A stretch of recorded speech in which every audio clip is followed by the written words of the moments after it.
Game number 3 of the series in this losers bracket between Microgods and Override. Both one apiece. This is the final decider, and this is one really to decide how it does end up. And, well, on the left-hand side, it is Microgods with Vala being played by Jaddy, Kruven on Rhaegar, Physics on Abertha, Tuka on Diablo, and Godzilla on Thrall. And on the right-hand side, once again, we do have Override. Sonya being played by Demise, Shy on Felstad, Cavier playing Muradin once again, Luminum on Uther, and John on Zagara. So I do believe both support players actually have played the same support every single game of this series, but what I'm really interested to see is Abertha, and Abertha loves Cursed Hollow. They both go together like... Peas in a pod. Peas in a pod. I was trying to think of something different like pizza in a pie, but I don't know if it really sort of rings up the bell as well. Pizza in a pie. I mean, you are British, so I don't think many of our ANZ people will be able to apply themselves to that. So Marmite on toast, Vegemite on toast. Blessings, blessings, blessings. One thing I'm interested to see, though, is it is a Vala and a Thrall, which are going to be leading the way on this team in terms of DPS. Will we see Adrenal Overload picked up at level 4? I mean, he's already picked up the talent for the mines, so it does sort of telegraph where he's going with that. Yep, he is using Morse code there. Certainly letting us know what he's doing in advance. Look at this. Yeah, look at this damage already on. It might actually get a free tower. Yeah, that's certainly going to push them into a nice wee spot there. Oh, Aluminum taking a lot of damage. Nice healing coming. It's not enough though, bro. You're going to go down nice and fast. So, dude, he's going down so quick. That's just so unfortunate there. Demise is going to get healed up though nice and quickly. That's going to allow him to just hang around that lane. And with these lanes being so long, it's pretty chill in the mid lane to be, I mean, say, a Muradin up against a Rhaegar. I mean, it's not going to really be too much whatsoever. And it's a replay of this top hand matchup now. Thrall up against Zagara, so the better player really will win this one. Indeed. Well, Zagara is just so hard to go up against. It's got a lot of potential there and a lot of different ways you can build it. You can go for the creep spread with increased regeneration. We can go increase damage with more roach slings, or you can even build the standard with the Mutalisks. You know, a lot of pressure coming from the Mutalisks. Stuns coming out onto Tuka. Demise waiting in the wings. Is he going to go in there? JT going solo. Is he going to get a spear? Nah, he's not even keen. He's going to walk away. Not keen on the kill, he says. And 3 in the bot lane, and Abertha's sitting down there. So effectively a 3v3. Here comes Rhaegar to respond down there as well and top them off. Yeah, Rhaegar can really afford to do that because he always has an Abertha in lane to soak for him. Now you can see these towers have no ammo in them whatsoever. KVA on that Muradin isn't really the best wave clearer, but he's going to wait for Kruven to walk by, try and do a bit of damage onto him to sort of deter him. Jaddy's already in the wings as well, and look at that, Abertha hat on a Rhaegar. That's a very scary situation. Lightning shields, Abertha hat, you know, that's some nice attire there that you're wearing there, Rhaegar. You're going to be dealing a lot of damage with that. There's some plus stats on those. But we are seeing the continued pressure of the mid lane. The KVA wailing away on Kruven and JT, but they don't even care. Stuns coming out, Abertha hat. Big damage coming out onto Kruven. Is he going to go down? Is he going? Oh, solo Dwarven Toss does secure that kill. On top of the Luminum healing slash damage from the Holy Radiance, I believe is a skill there. Very nice play. That's a beautiful time to pick it up because now the tribute is spawning, and I feel as if Override should have the advantage with this one because they have a lot more poke. They have a global in the sense of Fausted once again, and they have the numbers advantage if you don't count. Oh, Demise. Well, I was just going to say if you don't count Abertha, but I mean if Sonya dies like that, suddenly it is all equal and it's all on a level playing field. So we have to see how this one does play out now. But I mean, if damage comes out like that, then Vala, your bread and butter carry, does get sent back to the bakery as John now does go for the cap, and they do pick it up as I mentioned.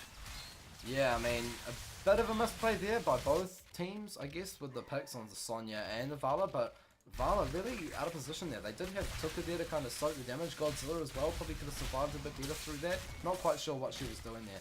So it does look like, look at those nice talents. For anyone that likes looking at nice patterns, look at the team Microgods. Just beautiful double talents. If we just bring it up here, you can just look at it, and if you're OCD, I mean, there's like 1, 2, 3, 4, 5, 6, 7. Beauty. Absolute beauty there. And it's a shame that Diablo ruins that for their team. That's going to hurt their team. I think the synergy, you can almost say they are negative synergy, but we won't talk about those guys. We'll talk about these people right now because these are the two teams in contention, the two teams battling it out. And Jatty, well, he started this camp. He's leashed it already. He is the multi-shot build. He won't have to self-sustain, but he does have a lot of damage coming out of that. And he's got Kruven with the lightning shield to assist him in that capture. But what I was going to harp on about just before was I like the fact that they did pick up the easy camp in terms of when it spawned for the tribute spawn. So it pushed bot lane quite a bit uncontested, and they were quite lucky whilst they're up in that top-hand side. But look at all these mines. Demise is going to be the one to face check. Doherty Explorer looking for the mines, looking for the candy to pop, and looking for the Kinder Surprise, if you will. Yeah, Luminum What are you money. going to find in that mine? Yeah, life's like a box of chocolates. You never know what you're going to find. You might find a Rhaegar, you might find a Stitches in the brush, you never quite know. But John going for the hand in here, well, I guess the collection here. He's going to be trying to get that tribute. It looks like he's going to take that up nice and out of range there. Demise dealing as best he can. And I mean, they've got a nice comp to engage, re-engage, you know, duck in, duck out. I feel like, you know, for Team Microgods, they kind of commit a bit harder. You know, they get the wolf out, they get the stun out by Diablo, and they commit to one person. So it's nice to see that Overrider using that utility, I guess you could say, within their team comp. So really apply the pressure as best they can, mana starve their opponents, and really make the fight go more in their favour with their sustain. Yes, I mean, it does sound rather generic to say, hey, you know, team will spike at level 10, we all know this, but definitely when you have an Abathur on your team, you will spike a lot harder. And I mean, if you do have the advantage pre-10 as Abathur, you can almost ride that wave all the way to the finish line. Yeah, exactly. And, well, so far, Overrider been playing their comp perfectly. They've picked up 2 tributes, largely uncontested, if that. And easy fights to contest, you could say. Exactly, so... Now, as a result, they do actually unleash the boss. Not sure really what the shot call on that was. Actually died there. Not actually sure what happened. We're missing everything today. We're missing what's happening there. I mean, Shy is sort of chilling in his bot hand lane, and he's already got a ping on him because look at this. Diablo's coming from the flank. He's saying, I killed you last game, and I'm not afraid to kill you again. And there we go. 3 members. The barrel's already been used. The toss hasn't been used. It has been now. The shunt is looking to be used. Punts him into the wall. The fog of war could have been disastrous because Jetty could have got blown up, but it wasn't to be the case. And Godzilla says, sweet as. I'll take that. And then Override say, well, we don't care. Shy, you can die. You're the sacrificial lamb because we'll take a boss instead. Yeah, they did get the boss. They sacrificed 1 tribute. Quite worthy, I guess you could say. It's just a bit unfortunate that Shy did go down that bot lane, but I guess he got a bit of soak while he was down there. So, I guess what it means to the team is that they got a bit of soak and they got their own boss. So they're going to be taking a little bit longer to get their boss on with Microgods with the Abathur, the lack of the 5th player. And level 10 still not quite picked up, but it's going to be coming up for both teams relatively around the same time. Yeah, so both teams, it should be pretty standard that they both go and clear the respective bosses at this stage. There's no need to really try and siege with that. You'd lose too much if you were to get wiped. You'd get punished really, really hard. I'm interested to see if they delay the cap on this. It would seem a bit ridiculous to try and delay it that long, given it's still got to go through this fault.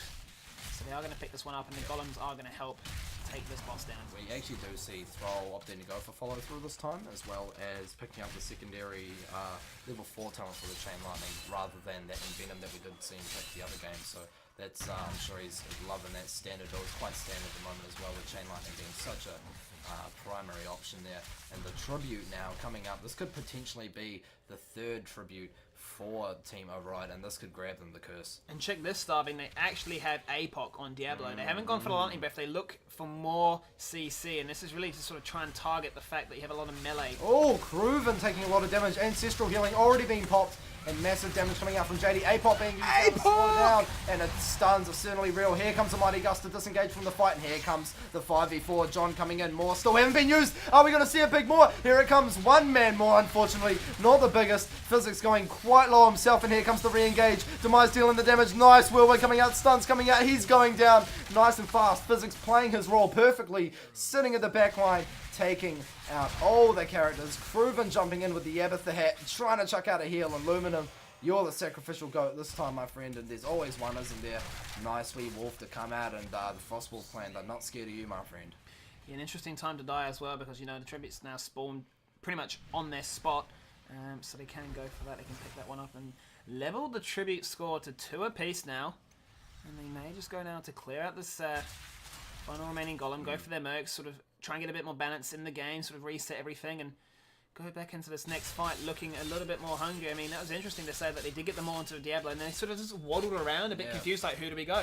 Who do we go for? And that time really cost them, because now they actually... Oh, Shy says, hello, Physics, I've clocked onto you. I know where you are, and I'll take you out. So the slug is out of the action, out of the Nexus for 26 seconds. Yeah, quite brutal as well when you're already down a character essentially in all your lanes. Of course, you're going to have no Abathur buffs, and that's going to really hurt you in any potential team fight. Does look like they're trying to press on that. Demise does spot that something's going down at the easy camp. They're probably going to rotate another character or 2 up there, because they do need the protection, as they do see the point has been picked up. You never know where they could be hiding. But they do see them now in the mid lane, so they'll be safe. But they're going to be pushing John, KVA, Luminum, and Demise, as we do see Falstad sitting up in the top lane, getting that soak. He's now just beginning to run down. Are we going to see a force fight? Well, look at this starving throw. I was going to say if he ran to the right-hand side, that'd be pretty interesting to see the mad flank. I'm going to follow him all the way up to see what he does. He could have potentially gone for a sundering if they were to stick around for a little bit longer, but he is rightfully going to hang on to it because now is time for this tribute. This is the one that decides who gets the curse. They are going to group up. KJ playing rather aggressively. He's trying to deny 3 members coming for this channel point. Already? There goes the Mighty Gus. More and less used as a utility to secure that. That was a nice play. And I like that. That's a good, fair use of that ultimate. I say their own boss spawns in a minute. The boss on the bottom hand side spawns in a minute as well. What I would like to have seen would be if they pushed the top hand side of the map, and then when they did go back, they could have just gone straight through boss. Well, what they can do now is, obviously, what Microgods are doing is they're trying to stop the pressure from being applied in the mid lane. And, of course, Felstad's up top by himself, so he's going to be getting that soak. They've sent Abathur bot to get their own sort of soak, I guess you could say. That's such a good thing of her. Oh, John, though, you might be in trouble, my friend. He does duck out of there with his life, though. Diablo, most like... Oh, nice Divine Shield. I actually think he would have possibly died if they allowed the stun to go off onto the Sonya there, so... Very nicely played. KVA soak in the bot lane. We do see old Felstad went very far down there, but the XP lead didn't push him too far, but it did give them that little bit of an advantage, I guess you could say. Yeah, so the mine really denied them from that rotate. What I actually meant to say was not to push the top lane, but to push the bottom lane. So what you want to do is you want to siege out bottom, generate a really huge minion wave that needs to be addressed to. As soon as you recall, you do see members already taking this bot wave. You go straight to your own boss and you take that uncontested. And I did have a Felstad pushing, which mean that these two lanes would collapse on themselves, and it really generates so much pressure. But look at this KV looking for more. He sees Jati to stun. The Stormbolt didn't actually connect. The ancient hook, the ancient spear is going to go on through, but it's not going to be enough to really finish anything up. Not any engagement is going to take a place, and Godzilla was looking around on the side as he looked for an engagement. Yeah, potentially looking to get that nice clutch sundering that we like to always see. Oh, it took a night actually managing to get those creep trimmers there, unfortunately, scouting out for those at the moment. Both bosses, wow, got a lisp there forming in my mouth. Both bosses are now starting to resurrect. So look at Shy. He's realised now he's been ganked a few times this series, and he said, no, I've realised that you guys are missing. You're probably after me. Yeah, exactly. He's going to go pick up that easy camp, it looks like. He'll probably fly to his team as well, but I'm sure they know that the enemy team is on the boss. It'd be so nice to see Shy fly. Gust off my boss, thank you. But that is it has happened. It is a pretty risky play though, so I don't think he's going to be doing that all too soon. In fact, there it goes. That is one boss for Microgods and Override. It's going to be interesting to see how they play this. Do you think they'll do the old reverse Aru and switch lanes to deal with each other's bosses? I feel as if they might, but I mean, the fact that Zagaris has pushed up really does spell disaster. John, you're in an interesting spot, my friend, and you've been caught with the root. You're definitely dead now because, I mean... I don't understand why John's has pushed up, unfortunately. I mean, if it was Faust, it's a different story, but the rest of his team's already looked to go mid, so possibly misheard the comms, misheard the calls, but, you know, it really punishes you when that happens. Yeah, losing a character for no apparent reason there, I'm afraid. So, actually, they're responding by running down to mid to actually fight them. So, force a fight or force them off at least. The boss is now running past, and it got a lot of damage dealt to it. But, I mean, you know, uncontested boss in the top lane, that's not so bad. It's a decent trade-off, you know. So, they're going to be able to deal with that boss in the bot lane, not take too much damage from that, and get a bit of soak in this mid lane as well. So, well played by Override, I guess you could say. And they're just really trying to hang in by the skin of their teeth there, because they did lose that Zagara for, you could say, no apparent reason, really. Bit overextended, really. And with the boss moving that far up, you could assume that they were going to come anyway. So, like you said, a bit of a strange play there, but we will see them move up now and probably fight again. Every ultimate is available for them right now, and bear in mind, Microgods still have 2 curses that they've captured, 2 tributes that they captured previously that they're looking to cap now.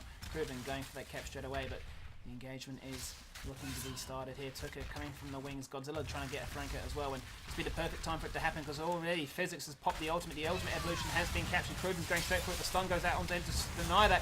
There goes the flip, the toss. Tuka super low, but the APOC onto Ufa. It means Divine Shield cannot be used whatsoever. The Maw does connect onto 2, but Tuka super low now. Demise beating away on him. Shy got the heal from the Holy Ghost. He takes out Physics. The Ghost is gone. They are now turning their attention. KDA jumping onto Godzilla, looking for Proven in the side as well. He's going to run away. You cannot catch that wolf.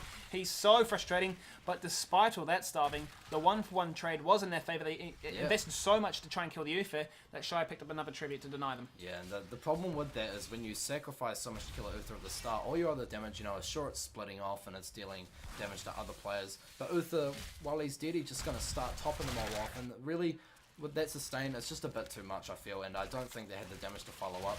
So it was well played by Override, just, really sticking it to that fight, really dealing the damage and saying, making the worst of that, making the best of a bad situation and actually managing to turn that around.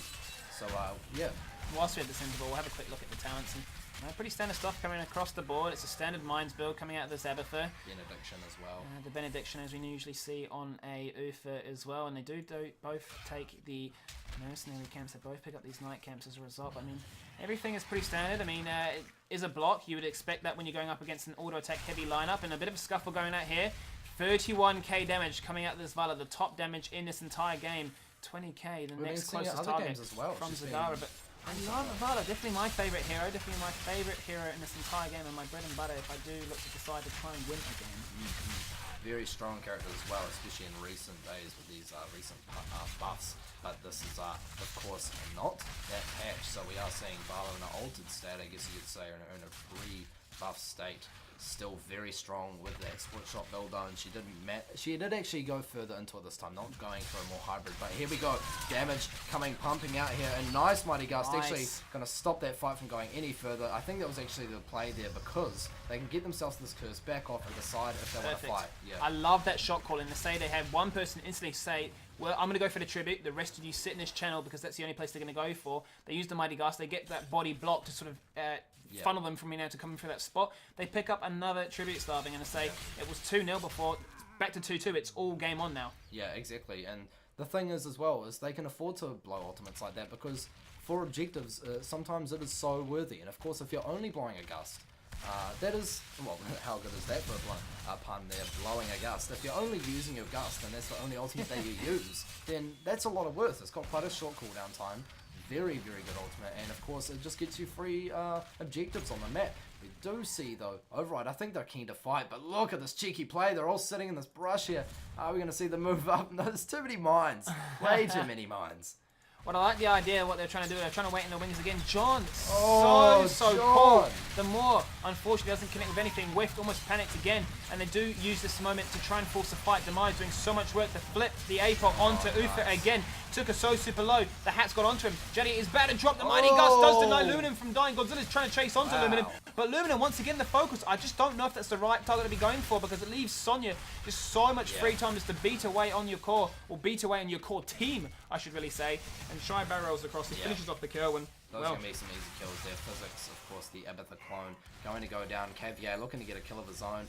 Don't think you can catch him all by yourself, though, my friend. You're certainly strong, but I think he's just a bit too. Thinks he's a bit too strong along with his height there. But they are going to pick up the curse. They are going to pick up their own boss and potentially pick up the boss in the bot lane if they clear this fast enough. So a lot of word coming out and a lot of damage going to be pumping out from these bosses. Now, an interesting thought to really consider starving is the fact that they picked up the curse straight away. Now, if you're looking to try and min-max this, I mean, I know it's a tournament situation where nerves are high and sort of the pressure is pretty high. They had no one there to contest it. Sure, you have an Abathur, but there was only a Rhaegar, and the Rhaegar's not going to want to run into that many people. They could have delayed it and got another, say, 20 seconds of value out of that curse. Now, they are going to run to the bot-hand side now and pick up this second boss, but the rest of Microgods are going to respawn now. They do need to respond to the top side, and, I mean, you had to wonder they could have played that a little bit more calmly. Yeah, always can, I think. Like you said, I think it has a lot to do with the nerves, and we do see a couple of new players playing with KVA, Shy and stuff, and they're a newish team, I guess you could say, because they're created from all different types of teams, so maybe it's them, a case of them getting comfortable together, maybe they thought it was the best play, you can't really say. So, I mean, they've got both the bosses anyway, so a lot of work coming out nonetheless. Level 20 being picked up, Override definitely in the better position here, but I mean, the team fights for Microsoft have been going surprisingly well.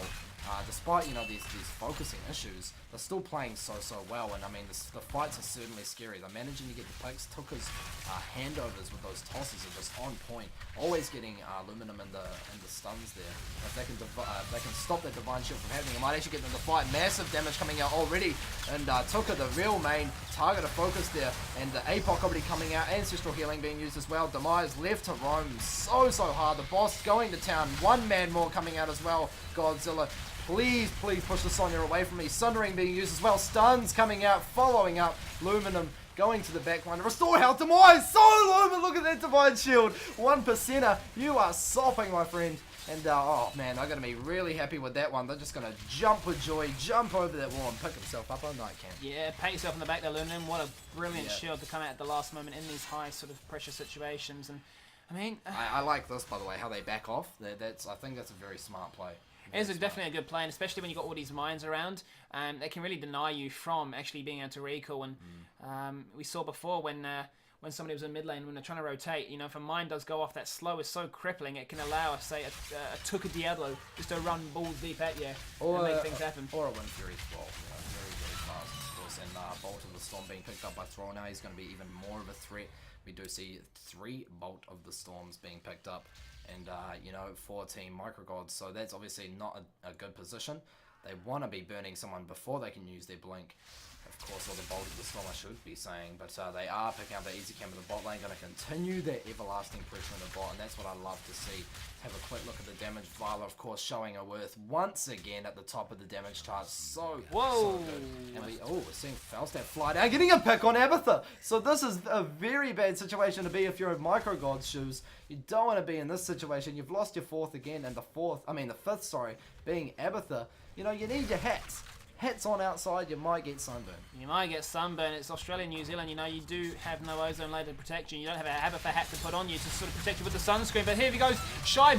Oh, wow. I mean, he flew right into an apple, instantly had to burn the barrel roll. And that's disastrous for them right now. I don't believe the Maw actually was used. Instantly, there, John taken out once again. And instantly it's a 4v4 now. They are looking to chase on now because they do technically have the advantage. There is no Luminum to give a shield because he's all the way down here. Divine Shield hasn't been used. They're so very split. And this is such a poor situation right now. They do have mercenaries pushing in the bot and in the mid, but I mean, they don't have the actual players themselves. Muradin forced to recall. He actually might get denied here because Proven, the wolf is sniffing for blood. He's looking for more. The totem has already gone out. Godzilla's looking for a stun.